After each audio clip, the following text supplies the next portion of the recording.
L'évangile de ce matin qu'on vient d'entendre nous rapporte la guérison d'un lépreux par Jésus. Mais saint Marc qui écrit cet évangile-là, qu'on vient d'entendre ce matin, son but, c'est pas juste de nous rapporter une guérison, c'est pas ça. Le but de saint Marc, à travers cette guérison, il veut nous aider à comprendre un peu mieux qui est Jésus, un autre aspect de sa vie. Et dans cette rencontre entre Jésus et le lépreux, ce que saint Marc fait ressortir, c'est quels sont les sentiments profonds qui habitent Jésus devant cet homme-là qui est malade et devant cet homme-là qui est rejeté. Et l'Évangile va simplement dire « Jésus fut pris de pitié devant cet homme ». Et moi, je dirais qu'en fin de semaine, en tout cas, c'est cet aspect-là qui m'a frappé davantage. C'est ce que je trouve le plus beau. C'est que Jésus se laisse toucher par cet homme-là, qui était rejeté, qui était mis à part. Et non seulement il se laisse toucher, il va passer à l'action.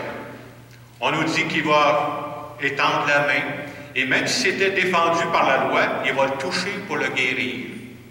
Et à partir du moment où il va le guérir, ce que ça va venir faire, c'est que cet homme-là va recommencer à vivre. Parce qu'on sait que les lépreux vivaient complètement séparés du monde. Il va revenir dans le monde. Il va reprendre contact avec sa famille. Il va reprendre contact avec ses amis. Il va recommencer une vie normale. Et à travers cette part d'Évangile où on voit que Jésus se laisse toucher par cette détresse, la question qui est sous-entendue, qui s'adresse à nous, et moi, est-ce que c'est encore possible que je me laisse toucher par une détresse? Est-ce que c'est encore possible que je me laisse toucher par une belle joie qui m'arrive ou je suis rendu blindé? Il n'y a plus rien qui me fait rien. Ça, c'est le défi de notre vie. Et c'est pour ça que je disais dans notre célébration, ce qu'on peut demander, Dieu, donne-moi un cœur qui se laisse à ce point toucher, pas juste toucher, là, pour passer à l'action après ça. Parce que je peux me laisser toucher, puis je change de sujet, puis je m'en vais à autre chose. Hein. C'est notre défi. Et ce matin, j'ai pensé vous présenter deux exemples de personnes qui se sont laissées toucher, pour montrer que c'est encore possible, et c'est le défi qui nous est proposé. Cette semaine, je faisais des lectures et j'ai entendu parler d'un monsieur qui s'appelle Viktor Frankl. J'espère que je le prononce comme il faut. C'est un médecin autrichien qui a fait les camps de concentration pendant la Seconde Guerre mondiale. Alors, ce médecin, qui est un médecin psychiatre, a fait les camps de concentration, comme je disais, puis il a dit, pendant cette période-là, il a vu à peu près les pires atrocités. On peut s'imaginer ce qu'il vivait là. Puis il dit, même là, j'ai vu des beaux gestes de générosité aussi. Et comme il était médecin et psychiatre, bien, il accompagnait des prisonniers qui étaient là. Essayez de penser pendant quelques instants, vous vivez dans des camps de concentration, vous savez pas mal ce qui s'en vient pour vous autres. Hein? Il y a des gens qui vivaient des crises d'angoisse là-dedans. Là. Hey, c'était la panique là-dedans. Puis lui, comme il était psychiatre, puis médecin, bien, il aidait ces gens-là. Il compte qu'à un moment donné, un de ses amis, un de ses camarades, avait fait un plan d'évasion, puis il dit, on l'a l'affaire. Il dit, t'en viens-tu avec nous autres? Il a demandé un certain temps pour réfléchir, puis le lendemain matin, il est allé voir son ami, puis il a dit finalement, non, j'irai pas. Vous savez pourquoi il n'est pas parti? Il dit, je pense qu'ici, il y a des gens qui ont besoin de moi. Il savait qu'il y en a qui paniquaient dans la gang, là. C'était l'angoisse, là-dedans. C'est quand même quelque chose, hein? Ça veut dire que tu te laisses toucher à ce point-là par la détresse que tu as autour de toi pour dire, je ne suis pas juste touché, je passe à l'action. Et c'est beau, quand il écrit ça, il dit que c'est une décision très difficile à prendre. Je ne suis pas tout seul à comprendre ça, là. Mais il dit, une fois que je l'ai prise, là, j'étais en paix.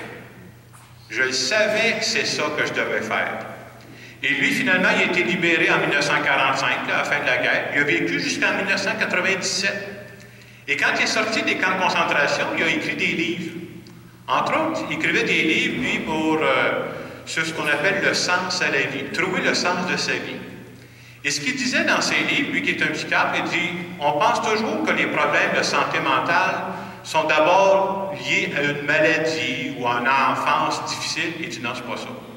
Il dit, la plupart des problèmes de santé mentale sont liés au fait que tu ne trouves pas le sens de ta vie. Il dit, quand tu as une raison de vivre, comme lui, sa raison de vivre, c'est-à-dire d'accompagner ces gens-là qui étaient mal pris, c'est surprenant comment tu es capable de passer par-dessus certaines difficultés. Tu es même capable de passer par-dessus les horreurs des camps de concentration. Et je trouvais que son message avait beaucoup de sens, puis je pense que ça va dans le sens du message de Jésus-Christ. Je pensais aussi, pas vous donner juste un exemple de dire, bon, on se laisse toucher par la détresse. On peut se laisser toucher aussi par quelque chose de beau qui arrive à nos proches. Et cette semaine, j'avais commencé à préparer mon homélie, puis j'ai été témoin de ça. J'étais dans le bureau ici avec la secrétaire, puis à un moment donné, il est rentré un monsieur que je connais, puis il nous a annoncé, il dit, vendredi passé, il dit, je prends l'avion. Je m'en vais à Regina. Qu'est-ce que vous allez faire là? Et c'est là qu'il a commencé à conter son histoire. Ce monsieur-là contait qu'il y a un de ses fils qui a toujours rêvé d'être policier. Puis il a fait ses études, il a fait son cégep à Drummondville. Puis ici au Québec, quand tu veux être policier, à un moment donné, tout aboutit à la même place. Il faut que tu fasses ton cours à Nicolette. Moi, je dis toujours, si vous allez à Nicolette, faites attention, roulez à bonne vitesse, il y a du monde là qui surveille ensuite. Mais lui, son fils, n'a jamais été accepté à Nicolette parce que c'est contingenté. C'était une tristesse, hein? Puis il dit, pendant 2 ans, mon fils, un peu végété, il ne savait pas qu'est-ce qu'il ferait. Il a donné son nom pour aller dans la Gendarmerie royale, puis il était formé à Regina. Alors, ça fait quelques années qu'il est là, et demain, il va être reçu officiellement. Puis il nous parlait de ça, puis c'était beau de voir un père qui est ému devant ce qui arrive à son fils. Je trouvais ça beau. Puis il comptait ça, puis il disait, bon, lundi, ça va être la première fois de ma vie que je vais voir mon fils avec l'uniforme rouge là, de la Gendarmerie royale. La secrétaire était dans le bureau, puis elle dit, hey, vous partez avec votre épouse, là. J'ai dit d'amener une boîte de Kleenex. D'après moi, elle dit, oui, je pense qu'on va en avoir besoin. Mais c'était beau de voir comment il vibrait à ça. Il était touché par ce qui arrivait de beau à son fils. Et en plus, il était venu au bureau. Vous savez pourquoi? Il était venu chercher des petits anges qu'on a passés à Noël. Parce qu'il dit, mon fils a demandé d'avoir un petit ange. J'étais ici à Noël. Puis il dit, il va mettre ça dans sa veste anti-balle tout le temps. C'est un signe, en tout cas pour dire, ça lui dit encore quelque chose. Alors ce matin, à travers cet évangile, on voit Jésus qui se laisse toucher par un lépreux qui vivait une difficulté. La question qui nous est posée à nous, c'est la suivante, hein, je le disais tantôt. Moi, là, c'est-tu encore possible que je me laisse toucher par des détresses qui se vivent autour de moi? C'est-tu encore possible aussi que je me laisse toucher par des beautés, ce qui arrive de beau à des personnes autour de moi? Le grand danger qu'on nous dit dans nos sociétés super organisées comme les nôtres, vous savez c'est quoi? C'est l'indifférence. Si je rencontre une personne qui est pauvre, ben, c'est parce que c'est pas s'organiser. Facile de tomber là-dessus. Si je rencontre une personne malade, ben, c'est à elle de faire attention. Puis si j'écoute les nouvelles, puis il y a des malheurs qui se passent dans d'autres pays, bien, ça ne me regarde pas. Et que c'est facile de sombrer dans l'indifférence. Et c'est ça que l'Évangile veut nous inviter à combattre. Et c'est sûr qu'en fin de semaine, c'est la fête de la Saint-Valentin.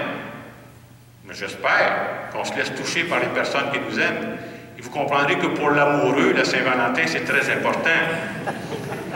Et si c'est vrai, puis je pense que ce matin, on veut dire merci pour ces personnes-là qui mettent de l'amour, de l'amitié dans notre vie. Mais suivre Jésus-Christ, c'est plus large que ça.